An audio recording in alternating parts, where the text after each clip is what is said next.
Homes had to be evacuated and volunteers rescued people by boat after flash floods hit Luzerne County overnight. Newswatch 16's Ryan Leckey is live in lower Luzerne County today with a look at conditions there. And Ryan, we see a lot of water around you. Yeah, plenty of water, Marisa. You know what, from homes to businesses, including this golf course here near Hazleton. The flash flooding that happened overnight did a lot more damage than anyone expected around here. All of this happened after Nescopec Creek overflowed its banks. And whether it's this golf course that looks more like a lake or nearby soggy streets, people in our area have had enough. You can see it in their faces, that puzzled look, wondering how can all of this be happening all over again. More than a dozen people near Hazleton were rescued overnight by boat after Nescopec Creek spilled over its banks, putting much of Sleepy Hollow Valley underwater. We were sleeping. We heard a banging on the door. We heard banging on the door, and the boat was there. Would you people like to get out of here? I said, I guess so. It was the water's at our doorstep.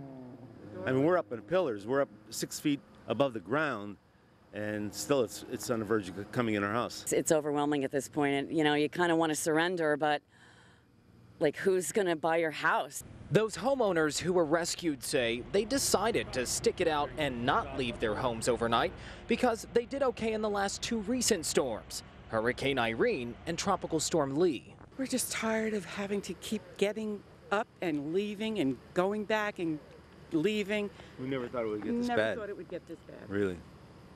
I haven't seen it this bad since 2006. June of 2006 was the worst scenario we ever had.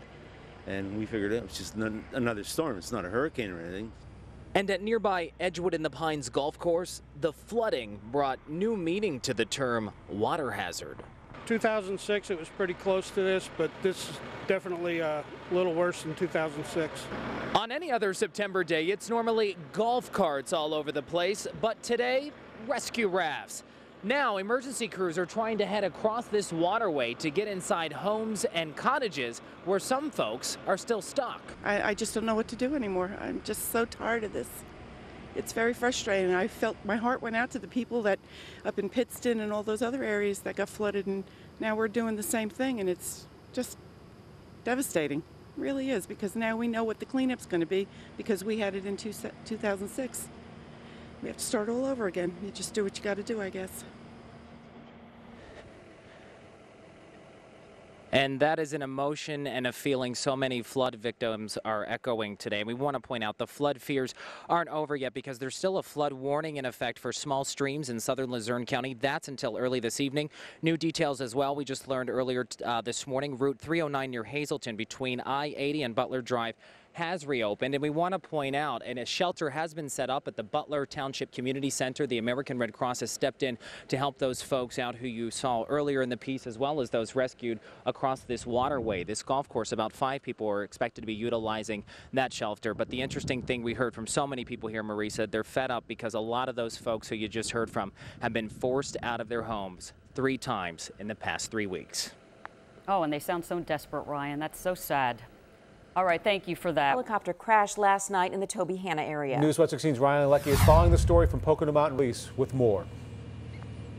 Hi, good morning, Mindy and Tom. It's here where we've been getting updates for news viewers to find out exactly what happened and what the situation is at the crash site right now. Take you to it. It's located in Monroe County, just off of Interstate 380 southbound, about 100 yards in the woods. This area is located between the Tobyhanna and Mount Pocono Pines exit.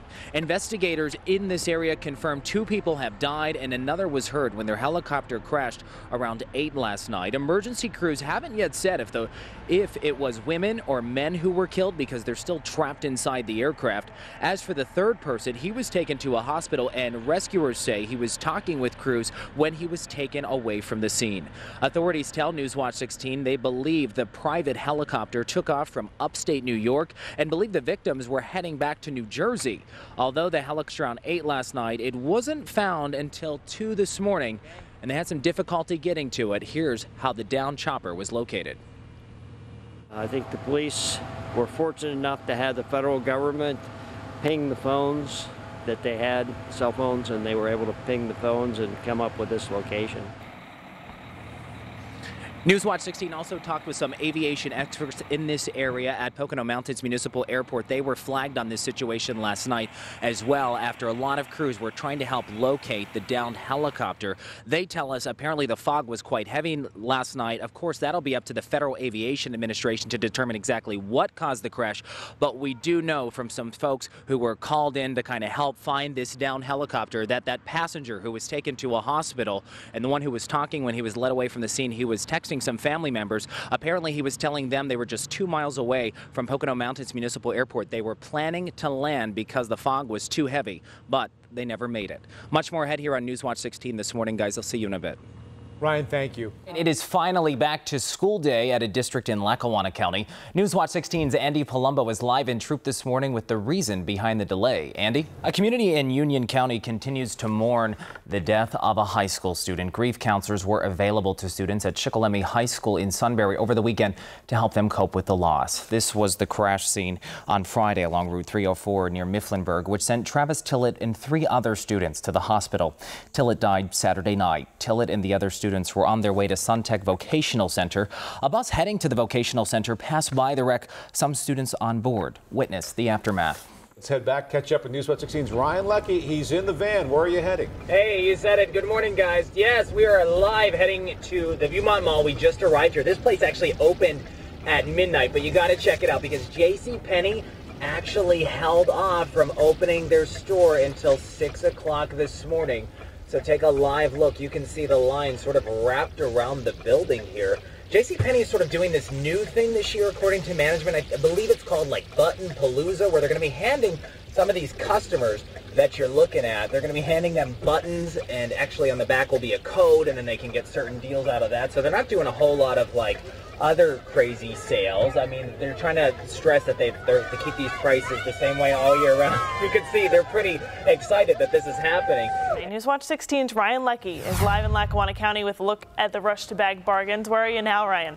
Hey, this time news store. It's our 6-1 in the morning. We are in the children's place here at the shops at Montage, and I met a crew. They call themselves the Black Friday Warriors! Check out their hot pink shirts. Yes, the Black Friday Warriors inside this joint. And with us is Tiana Muskie. You guys you're from Music. These are your friends. How many years have you been traveling with the Black Friday Warriors posse? 6 years. 6. And be honest, what time did you start last night? About 10 to 6 last night. We had our turkey. We made it to the store in time for 2 hours to wait in line and get in there. We got some free deals at Toys R Us. Love it. And turn around, ladies. Got to see the back of your shirts.